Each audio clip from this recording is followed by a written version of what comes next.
Hello and welcome to week 2 of our class. It is Monday afternoon. I've been busy this morning reading your papers and I have almost all the assignments ready. I got a few more papers to read, but I wanted to wait on this video until I had a chance to read your work and to kind of see how things were going.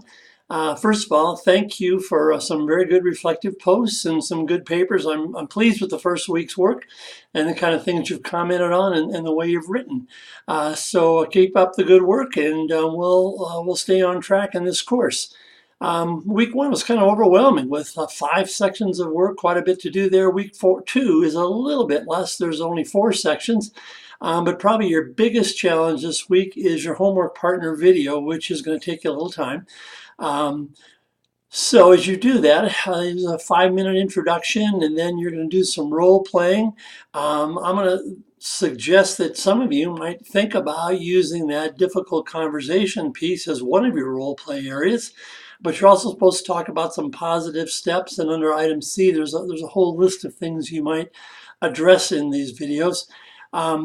Please make sure by now you probably know how to do the videos. That shouldn't be any problem. I'm not expecting any, but please make sure you set it up and you send it to me. I am okay if you tape each other, and I know there's one trio that's going to be taped and you can work that out. Please send me the video in a format that I can observe. These take a little bit longer for me to watch and to respond to, so probably will not get those back to you before middle of next week after they're due on weekend, but I'll get them back as soon as I can. Item number 2 is step 2A in your case study. I'd say the vast majority of you had a really good part 1 this week. You're kind of introducing it. Tried to give you some comments. You can turn this in as a separate entity from week 1, but please write this in a continuous flow.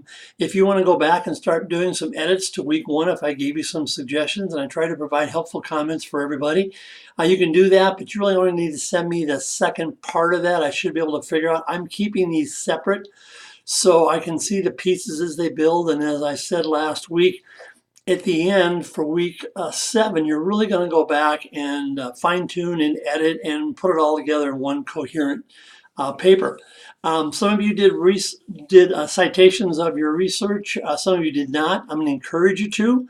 Again, under AP format, if you're going to cite a particular book or section or online resource, you need to cite where in that resource you're finding it, not just that it's there. I realize this first week was kind of a first draft, but please work on getting your citations right so I can see where that's happening. This week you're going to be reading chapters 2 to 4 of the book, as specifically focusing on addressing the writer and scripting some critical moves. Also looking at Kotter's 8 stages and how that's going to help you work on addressing the change problem that you have identified. So get working on that. I'm looking forward to reading it. And if you have questions during the week on either what I've written you this week about the comments, feel free to email me and we'll go into more detail and I'll try to help you out as much as I possibly can. Learning activity 3 is about feedback and messages. You're looking at some steps, and notice in item E, there's quite a bit of information there as to how to write your reflective paper there. And the last one, leader's power. You're seeing a video and doing some reflective parts about a leader and the power that a leader may have in an organization. I think that's enough to keep you going, keep you busy this week. Again, thank you for good week week 1, and I'll get the rest of your papers certainly done before the end of the day on Monday. If you have any questions, don't hesitate to let me know, but have a blessed week. Thank you.